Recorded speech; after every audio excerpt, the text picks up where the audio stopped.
Karnataka special பஸ்ஸாறு பலியா எப்படி செய்கிறதுன்னு பார்க்கலாம். நான் இன்றைக்கி அதுக்கு வந்து சபக்கி சொப்பு, கர்நாடகாவில் இதுக்கு பேர் அப்படி சொல்லுவாங்க, தமிழில் இதுக்கு பேர் வந்து சதக்குப்பை. இது சீரகம் மாதிரி இருக்கும் விதை, அதை நம்ம சும்மா தொட்டியில் போட்டாவே சூப்பராக வந்துடும். இப்போ இந்த கீரையை வந்து க்ளீன் பண்ணிவிட்டு நான் சின்ன சின்னதாக கட் பண்ணி எடுத்துக்கிறேன்.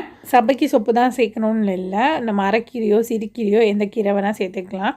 நான் க்ளீன் பண்ண கீரையை ஒரு குக்கரில் சேர்த்துக்கிறேன், ஒரு தக்காளி சேர்த்துக்கிறேன், ஒரு கப் அளவுக்கு மொச்சை எடுத்துருக்கேன், அதையும் இதோட சேர்த்து குக்கரை மூடி 3 விசில் வச்சு எடுத்துக்கிறேன். இப்போ ஒரு பேனில் எண்ணெய் ஊற்றி 1 டேபிள் ஸ்பூன் சீரகம், 1/2 டேபிள் ஸ்பூன் மிளகு, பல் பூண்டு சேர்த்துக்கிறேன், ஒரு சின்ன வெங்காயம், இதை வந்து லைட்டாக வதக்கலாம். 2 காஞ்ச மிளகாவும் சேர்த்துக்கிறேன். காஞ்ச மிளகாய் இதெல்லாம் வதங்கினதுக்கப்புறமா கடைசியாக கொஞ்சமாக கொத்தமல்லி சேர்த்துக்கிறேன். புளிப்புக்கு ஏற்ற மாதிரி சின்ன சைஸ் புளி சேர்த்துட்டு லைட்டாக வதக்கி எடுத்துக்கலாம். லைட்டாக வதங்கினதுக்கப்புறம் மல்லி, கேஸ் ஆஃப் பண்ணிடலாம். நம்ம வேக வச்ச தக்காளி, அந்த கீரை, மொச்சை இதோடு சேர்த்துக்கலாம். குழம்பு மிளகா பொடியும் சேர்த்துட்டு ஆறுனதுக்கப்புறம் மிக்சியில் போட்டு நல்லா நைஸ் பேஸ்ட்டாக அரைச்சி எடுத்துகிட்டு வந்துடலாம்.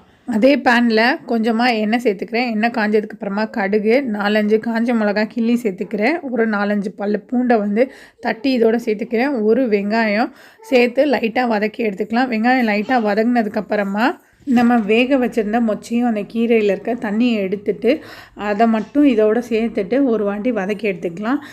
தேவையான அளவு உப்பையும் கடைசியாக கொஞ்சம் தேங்காய் துருவிலும் சேர்த்து லைட்டாக ஒரு 2 நிமிஷம் வதக்கி எடுத்தோன்னா நம்மளோட பலியாக ரெடி ஆகிடுச்சு.